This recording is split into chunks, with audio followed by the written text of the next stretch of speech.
मुंशी प्रेमचंद की कालजयी कहानी पूस की रात भारतीय किसान के जीवन की विडंबना और गरीबी का मार्मिक चित्रण है। यह कहानी शुरू से अंत तक अभावग्रस्त जीवन और मनुष्य की इच्छा शक्ति के टूटने की दास्तान बयान करती है। हल्कू नाम का एक गरीब किसान अपनी पत्नी मुन्नी के साथ रहता था। कहानी की शुरुआत में ही हल्कू अपनी पत्नी के पास आकर कहता है कि सहना कर्ज देने वाला महाजन आया है, जो 3 रुपये बाकी हैं, वे दे दिए जाए ताकि गला छूटे। मुन्नी झात धू लगा रही थी। उसने पीछे फिरकर कहा, 3 ही तो रुपये हैं, दे दोगे तो कम्बल कहाँ से आवेगा? माघ पूस की रात हार खेत में कैसे कटेगी? उसने सुझाव दिया कि सहना से कह दिया जाए कि फसल पर दे देंगे। हल्कू एक पल के लिए असमंजस में खड़ा रहा।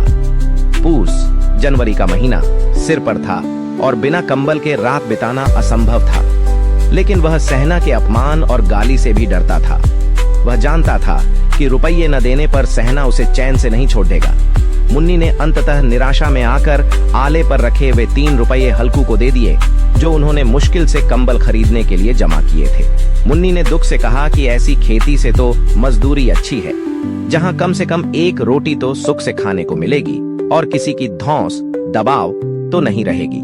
हल्कू ने रुपए लिए और ऐसे बाहर चला मानो अपना हृदय निकाल कर देने जा रहा हो। पूस की अंधेरी रात थी। आसमान में तारे भी ठिठुरते हुए मालूम होते थे। हल्कू अपने खेत के किनारे ऊख गन्ने के पत्तों से बनी एक छोटी सी झोपड़ी के नीचे बांस के खटोले छोटी चारपाई पर अपनी पुरानी गाढ़े मोटे कपड़े की चादर ओढ़े कांप रहा था। खटोले के नीचे उसका वफादार साथी कुत्ता जबरा भी पेट में मुंह डाले सर्दी से कूं कूं कर रहा था। ठंड इतनी भयंकर थी कि दोनों में से किसी को भी नींद नहीं आ रही थी। हल्कू ने जबरा को पुचकारा, उसे अपने पास बुलाकर अपनी गोद में सुला लिया। कुत्ते के शरीर की गर्मी से हल्कू को क्षण भर के लिए कुछ आराम मिला। वह सर्दी से बचाव के लिए कई उपाय करता है। कभी बैठकर चिलम पीता है, कभी लेटता है, पर ठंड की रांड पछुआ पश्चिमी हवा उसे चैन नहीं लेने देती।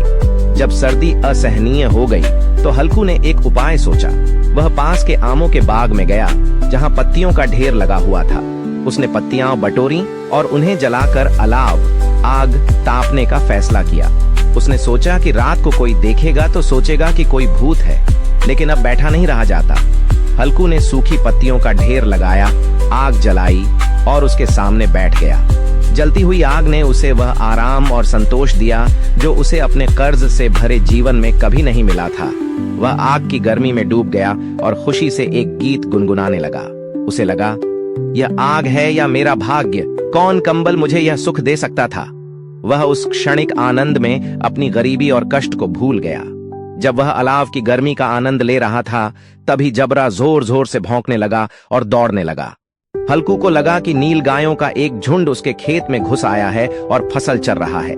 जबरा बार बार खेत की ओर दौड़ता और भौंकता मानो हल्कू को जगा रहा हो, पर हल्कू की इच्छा शक्ति टूट चुकी थी। आग की गर्मी और ठंड के आलस्य ने उसे जकड़ लिया था। वह मन में तर्क देता है, अगर मैं उठकर खेत से उन्हें भगा भी दूं तो क्या मिलेगा? फिर यहाँ आकर ठिठुरना ही पड़ेगा। चलो फसल को चरने दो, मैं तो यहाँ आग के पास बैठा हूँ। गरीबी और कर्ज ने उसे इतना थका दिया था कि अब उसे अपनी फसल के नष्ट होने का भी कोई दुख नहीं था। उसने जानबूझकर उठने से मना कर दिया और अलाव की राख को अपने ऊपर डाल दिया। सुबह हुई। मुन्नी और हल्कू खेत पर आए। उन्होंने देखा कि सारी फसल नष्ट हो चुकी थी, रौंदी गई थी। मुन्नी के चेहरे पर उदासी छाई हुई थी और वह रोने लगी। उसने कहा, अब मजदूरी करके महाजन का कर्जा भरना पड़ेगा। पर हल्कू के चेहरे पर एक अजीब सी शांति और संतुष्टि थी। उसने कहा, रात की ठंड में यहाँ सोना तो नहीं पड़ेगा, इससे तो पीछा छूटा। निष्कर्ष, कहानी का अंत दुखद है, फिर भी इसमें हल्कू की एक नई मुक्ति का भाव है। वह गरीबी और शोषण से इतना टूट चुका है कि फसल नष्ट होने का दुख भी उसे उस भयंकर ठंड में रात न गुजारने की राहत से बड़ा नहीं लगता। प्रेमचंद इस कहानी के माध्यम से यह दिखाते हैं कि भारतीय किसान का जीवन इतना विवश और अभावग्रस्त है कि वह अपनी मेहनत के फल को बचाने की अंतिम इच्छा भी खो देता है और क्षणिक सुख को ही अपनी सबसे बड़ी उपलब्धि मान लेता है।